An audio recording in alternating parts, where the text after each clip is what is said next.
Hello and welcome to Morning Fuel. I am your host, John Bundy, and you are here because you believe in the power of the spoken word and its ability to change lives, and that by sharing our stories, we can help others to overcome challenges that they cannot overcome on their own.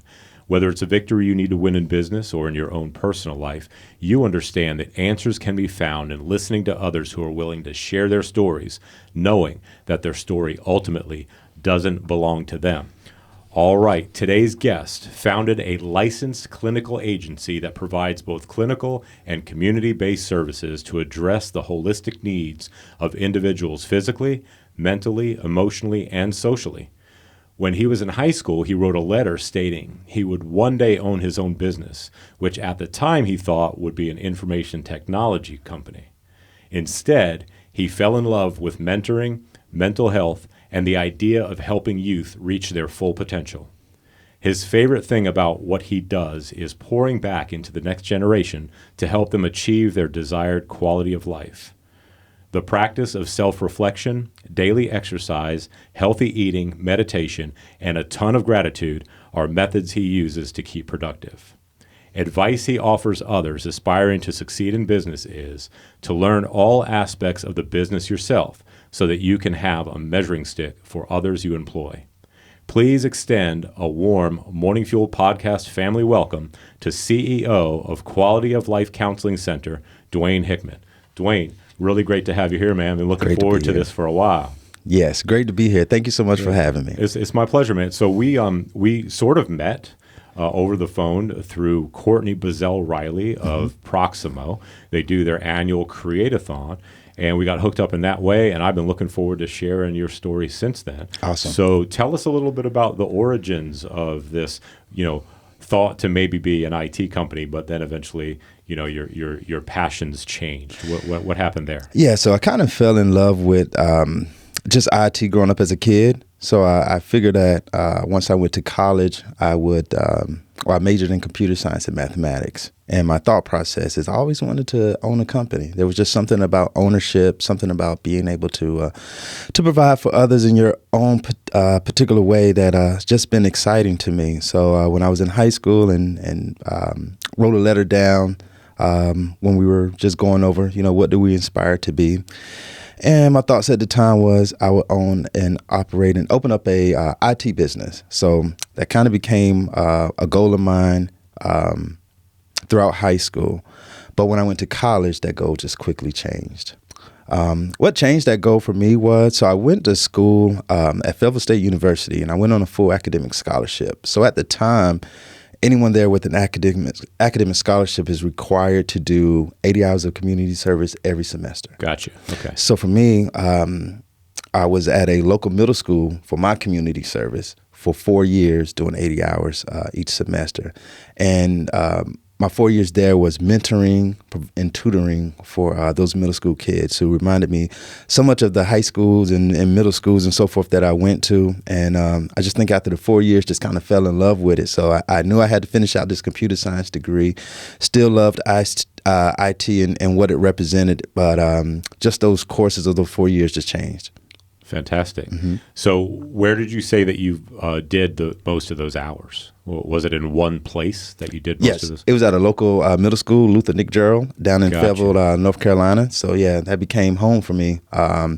Busy time during college. I played football. Now, I'm sorry to cut you off. Is Fayetteville where you grew up as well, or is that just where you went to school? No, I grew up in Goldsboro, North Carolina, but Fayetteville was just the college area that I was in. So, just, again, falling in love with those kids there and those youth there, just kind of switched the passion.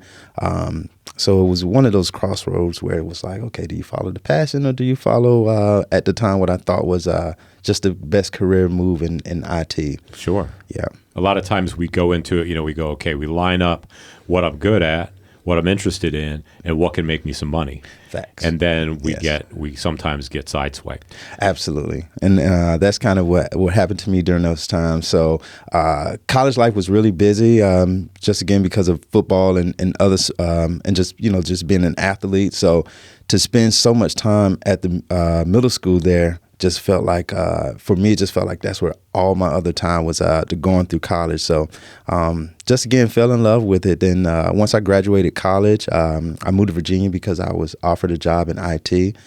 So the moment I got here, the first thing I did was I got a part-time job working in the mentoring field. Just because that was the love that I had. So I spent 10 years working in IT for a company called Booz Allen Hamilton as a software developer, programmer, coder. But then part-time, after I would get off my job, that's when I got to what I call really have fun and really dive into my passion. So right, we wind up doing that thing that's putting bread on the table. Mm-hmm.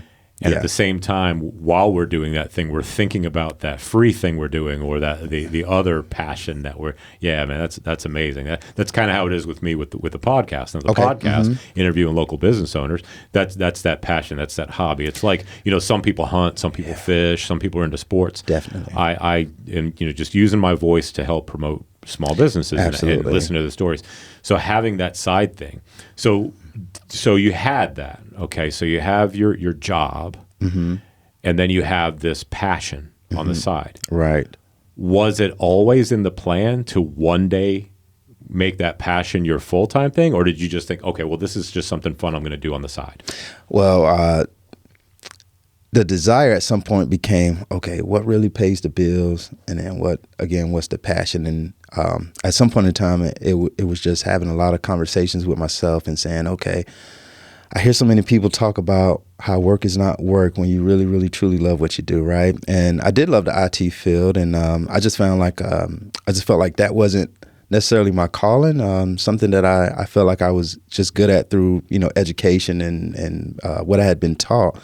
But at some point I said, the only way to even figure out if I can make this the dream job that I thought IT would be is to step out on faith and make it happen. So at some point, I just came to a crossroads where I said, okay, I could either try to continue to have more and more clients on the side and kind of, I don't want to say in a negative way, but just kind of taking a lot of my time and day, right? Because, working a full time and then having a part time can be pretty busy. So at some point I said, okay, the only way to lessen the load and follow my passion is I have to let one go and really go full in for the passion.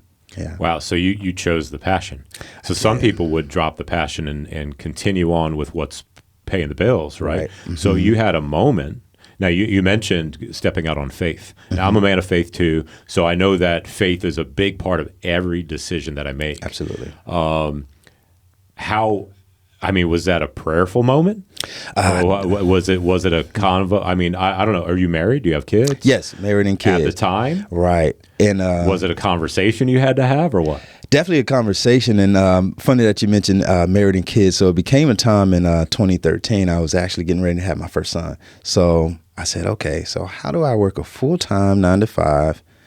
And at the time, getting ready to start a business, having, in my part-time, still working with 2 or 3 kids at a time. So the child was coming, the first son was coming right around the time you're trying to make this transition. Right. Okay. Absolutely. So I said, okay, there's no way that I could, to me, there was no way I could have a full-time job, part-time job, and then be this outstanding husband and father. So I said, something has to give. Right. And at the time, it would have had to been the part-time. So to me, if I gave up the part-time, then I kind of give up that thing that kind of gets me up in the morning and makes me go. Your morning fuel. That's the purpose of the show. Beautiful. Man, come on. Right, absolutely. and just the quality of life and something that makes me kind of tick and feel like I have purpose, right? Yeah. So I came to that crossroads and said, okay, something has to go. Definitely wasn't going to be the wife and the kids, so it ended up being the full-time. Yeah, it's amazing you should say that because some people do make that choice. Sure, some people make that, and I consider it to be a very, very wrong choice to do that. Correct. But no, that's excellent. So you chose wisely. But yes. So the thing is, you went for the passion. Right. You of course did you have any kind of background on how you're going to put this business together? Did you have any mentors? Did you have anybody you were meeting with? You know, because there's one thing to be a technician and good at what you do in a certain area, but then there's a whole other aspect of it. Now I'm a business owner. Correct. And I feel like working in the IT field and as a consultant, a lot of times we had to write a lot of papers about the program that we just created to make sure that others can utilize it. So to me, that gave me a background of how to really write and design. So from there, I said, okay, I can start writing my own policy and procedures for the business that I want to create. Excellent. The beauty of working part-time was I was able to work with 2 different companies during my part-time 10-year stint. And those were really great companies that I learned a lot from as far as, you know, what do I want to do and how would I like to do it? And is there anything that I would do differently, right? So when it came to creating my own, I kind of drew from both of those, really drew from what was exciting to me in college and doing the mentoring and the tutoring, and said, okay, I want to replicate this because I feel like others will find it exciting as well. So definitely had some good people around me at the time that were very positive and saying, hey, you can definitely step out and go into the ownership of mental health field and make it yours because I know you're really passionate about it. So a lot of it is, I think we have so many gifts and talents as individuals that a lot of times are untapped into, and the power of belief in yourself and, you know, having that belief in a higher being and calling as well, but just understanding your particular gifts and so forth. I just think there's nothing that we can't do if we truly put our minds to it. So the fear is always overcome with, okay, but who am I and why am I fearing this? Yeah. Isn't that amazing? You know, and this is something I continue to discover. Now, I don't know how old you are. I'm 51 years old. Just turned 40 last Wonderful. month. Yeah. I got to tell you now, at 51 years old, I feel mentally, physically, spiritually, emotionally head and shoulders above my 40-year-old self. Gotcha. Absolutely. So when my wife and I turned 50 this past year, I told her, I said, it's halftime, baby. Okay. I was like, let's take everything that we've learned, all of our experiences from the first 50 years of our marriage, of our work life, all that, and apply it to the second 50 years, like kind of we're starting fresh. Sure. And so that's you know, it was an exciting thing for us. But having that thing you said earlier, and that is your purpose, you know, walking in your calling. I'm guessing you've experienced something similar to me, is when you're walking in your calling, you know it. Absolutely. Because when you're walking in your calling, there's energy coming from somewhere and you don't know where it's come from. Right. There's this, like, I could go forever feeling and not even have to eat. Sure, not even absolutely. have to sleep. You know, I mean, there's certain things we need to do, of course, to take care of ourselves, but you have that almost that feeling of like there's something supernatural going on. Absolutely. And I appreciate you bringing out the verbiage of energy and so forth. I really, really, truly believe that I know we're energy beings. And I think a lot of that has to do with our own personal energy. Where do we feel like we can grasp? What is our true callings? And I think a lot of times when we try to avoid those, they'll just keep pulling at us and nicking at us. And at some point you either have to say, okay, I'm going to run from this the entire time on my life journey, or I'm going to face it head up and just kind of see what it's about. And I think a lot of times just again, having ultimate belief and ultimate faith and that we can do all things, I think that a lot of times kills fear. Oh, yeah. Absolutely. Most definitely. When and this is something, I don't think my pastor coined this. Okay. But, you know, a lot of times folks think that, you know, we're human beings. We're human beings. And occasionally we have spiritual experiences, or we can go and have, you know, kind of this spiritual adventure, you know, spiritual experiences as a human being. But my pastor said it this way, that we're spiritual beings, but we're having a human experience, or this human experience that we have is temporary. Sure. You know, so we're a spiritual being. We live in a body and we have a soul. Sure. You know, so when we're walking in line with that thing that charges our spiritual being up, that no one can see it. Right. That can get us moving. That can change us physically. Absolutely. You know, because if we can tap into that energy in our spirit to get us over challenges, whether it comes to our physical body, whether it comes to working out, the discipline that is necessary to improve yourself physically, emotionally, in business, in life, in our marriages, with our relationships with our children and people around us. But we could, you know, I think the other way, get wore out, defeated, understand, oh, my physical body is wasting away, it's downhill from here, you know, and then it's, you know, it doesn't have to be that way. And that's a mindset. It's a mindset that you're deteriorating and going the opposite way, because I think once you start, manifesting these things and speaking positive and allowing those things to really guide, I think even physically your body turns around. Yeah, so just keying on what you said earlier, just feeling better than you did in your 40s. I feel the same way. I may have lost a few steps from what I could have done in college football, but as far as physically, mentally, spiritually, just always feeling better and better. And I think that's something that I work on personally, because I feel like that's what we're here to do. We're here to elevate and ascend as much as we can during this time here. Yeah, it's amazing, cool. So what's next? What's next for your company now? Now, you said was it 2013? Yes. Is that when you started? Right. Correct. Okay. Yeah. What's next? So, and I'll share another portion of our company that's near and dear to me. So in 2013, again, we became a licensed mental health agency. So within being a licensed mental health agency, we do a lot of programs for at-risk youth. We do a lot like Medicaid-based programs. So we're doing intensive in-home services. So that's services for youth that are at the verge of possibly being taken out of their home for behaviors and mental health reasons. So our staff goes into the homes and works with them on different goals and so forth to make sure the home is functioning. We provide therapeutic day treatment in a few schools in Portsmouth, Virginia, where we're going in. We have counselors that are there in the schools throughout the school day, and they're working with kids to ensure that teachers can teach, and that these kids that are students that are sometimes having these behavioral and mental health challenges are put in their best place to still learn and grow and other things. So everything from anger management to substance abuse, parenting groups.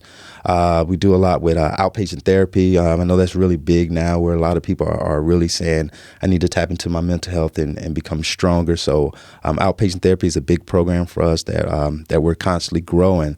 One thing I think that is very unique about my journey through ownership was I learned that when I became an owner, the desires that I had to work more with youth, I said, okay, I'm having a child, so I know I'm not going to be able to work with 2 or 3 youths at a time. So, maybe if I open up my own company, I can work with, hundreds of youth, or, just the mindset of many more youth. Little did I know, once you become an owner, you're not the worker anymore. It just doesn't add up. So it took me out of doing what I really truly love to do, which was working directly with the youth. So it was then beginning to work more with the adults. Well, then you got to volunteer volunteer again, right, and have another part-time job. There we go. So in 2016, because of that, I started Quality Life Inc. We're a local nonprofit that works to ensure that each and every individual in our community reaches their desired quality of life, and that's what my shirt is here for today. So Quality Life Inc., again, started in 2016 as a bridge builder. So a lot of the kids that we were helping that were Medicaid-based kids, well, if you didn't have Medicaid, then unfortunately there was nothing that we could do for you. So we had families that were calling us and saying, hey, I would like to give my son services. And, we're hearing the challenges that they had. And that end of the phone call is, okay, well, who's your insurance agency? Well, I don't have insurance. I'm sorry, well, there's nothing that we can do at this time. So in 2016, I said, hey, I think we should put a stop to this. We should be able to help individuals regardless of insurance, regardless of if they have a diagnosis, regardless of their situation, we should still be able to help. So I brought about Quality of Life Inc. as a bridge builder to say, okay, for those that don't qualify or those that don't have a right diagnosis, we're not going to turn our backs on these families anymore. We're going to provide them pro bono services. So started doing a lot of mentoring, a lot of tutoring, started life skill coaching through our nonprofit, which later grew into some reentry services, some workforce development. But what that allowed me to do personally was get back into volunteering. So now with Quality Life Inc., that allows me to, again, become a volunteer, make sure that some of the same passions that brought me to the field that were so exciting to me when I was in college, I get to do again. It's almost like starting back over. And it's so like you said, the volunteering. So I began, before I started Quality Life Inc., I started volunteering at Boys and Girls Clubs and doing so much. And I'm like, you know what? You're like, I'm back.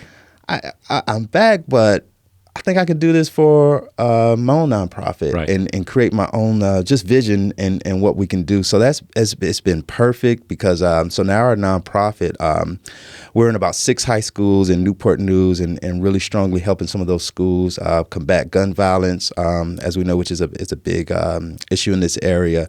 So within the schools, within our nonprofit, now we're doing workforce development skills. So making sure that these young youth are connected to a job to, kill idle time. Of course, our mentoring, our life skills, and we provide truancy prevention. Truancy is one of those things that really plague, I'm sure all over, but the Hampton Roads for certain, especially since the pandemic. So we provide truancy prevention services for all of Norfolk Public Schools. So we're really trying to help those kids that are detached from school, the families that are detached, some of those that are generational of people not graduating and not really having that focus to say, hey, let's get back into it. Let's figure out what are your barriers that are keeping you from school, because without school, without the GED or the high school diploma, you're going to end up in a repeated cycle.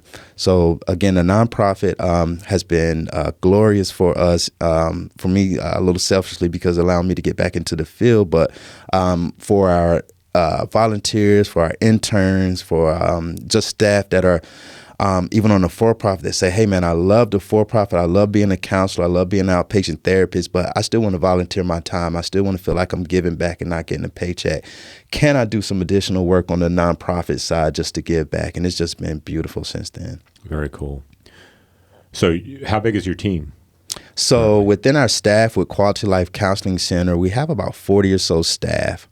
Quality Life Inc., we have about 15 or so volunteers that are pretty steadily, and kind of how volunteers go. Sometimes it's just seasonal, so some people just kind of hop in for the needs and so forth. But how do you raise your funds for the nonprofit? Are you soliciting funds? Do you have other businesses that kind of say, hey, we're going to sponsor this? How do you, where do you get your majority of your funding from? So the very interesting thing about the nonprofit is when we first started, we were just so program driven that a lot of our resources just came from me as the owner, just kind of putting back into the nonprofit. It's kind of can be challenging to fund a small nonprofit when no one has kind of heard of you. There's, Sure. There's the challenges of some donors want to be the first donors, or some grantors want to be the first grant writers. Everyone wants to say, well, what did you do last year? And it's like, yeah, well, we didn't get any funding last year. Are you going to be the first? So the beauty of why I say that, and a goal that I've always told myself when it comes to like marketing and so forth, because I hear sometimes, why don't you market much? And I say, I always had this idea that our work would someday resonate and speak for itself, and I wouldn't have to do a bit of marketing. Now, I know we're in a time in life that's very different from that, and I'm trying to slap my own hand and get beyond that. But so a lot of what we did for the first 4 years of our nonprofit, again, came out of pocket, came from just beautiful volunteers that were just really hungry to give back.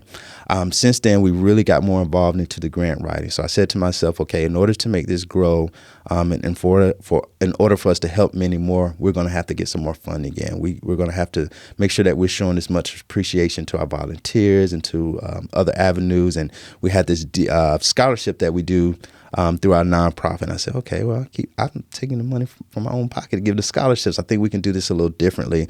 So since then, we've been very intentional about our grant writing. I've took some grant writing classes myself, and took some of my previous learnings from my consulting company and writing up the policy and procedures for the for-profit, and I began doing grant writing myself. So since then, we have won several grants over the last 3 years that have been very beneficial to us growing. So at this time, we're still looking for donors and so forth. So we're trying to spread the word out and let more people know what it is that we're here to do. I've been better on myself personally to make sure I'm getting the word out and not just relying on the word at all times. So that has allowed us to grow drastically. So grants, donors, those are really our biggest contributors. But as of lately, it's just been grants. Okay, well, excellent. Well, we know that at least a handful Sure. People are going to get to know you for the first Awesome. time. Absolutely. With this, and we our desire is to be able to one day do more and more and more of that. Okay. But that's a cool thing about this. This is just a different medium, a different way to do it. So cool. Well, I mean, that kind of leads to my last question is this. But before I ask my last question, and you alluded to this a little bit there. I think I know the answer to this, but that is, what do you, as a business owner, as the head of this not-for-profit, what do you need most right now? So most right now, as a nonprofit, we all need funding. So funding is something that will help us continue to expand our program so that we can make sure that we're in as many schools as we can be. I don't want to be limited to, just working on the South Side or the Peninsula. We do have 2 office locations that help us be a little better about that.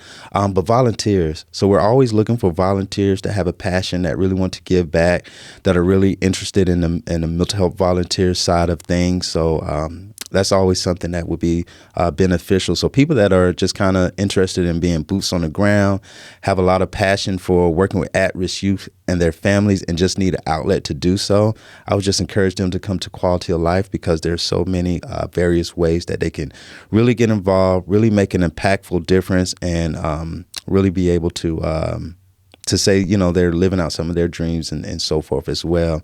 Another thing that I like to do within business is try to encourage people to also be entrepreneurs. I know it sounds weird enough, having staff, but I always encourage them to also go down the entrepreneur road as well. So those volunteers or people that are coming to work on our for-profit side, just always trying to give back to them and establish the same things that I felt was established in me would be helpful. So overall, as a nonprofit, donors, if we could begin to meet some that are out in the community to really share and show them what we do, volunteers and funding. Wonderful. Cool. How do folks best get in touch with you? So Facebook is one of our biggest platforms, Instagram as well, but it's Quality of Life Inc. VA. You can follow us again on both Facebook and Instagram. For our Quality of Life Counseling Center, which is our for-profit, our website is www.qualityoflifecc.com. And for our nonprofit, which is Quality of Life Inc., is www.qualitylifematters.org. So we can be found there. Again, we have an office location in Hampton and one in Virginia Beach as well. Wonderful. Deuene, thank you so much for sharing your story. Yes. And look forward to hearing more in the future, and then seeing what this promotion can do for you. Thank you so much for having me. I think you guys are doing a wonderful, wonderful thing that you guys are doing here, allowing us outlets to just speak and share our stories. So I'm very, very appreciative of that you guys have to offer. Thank you so much. Appreciate you, man. Thank you.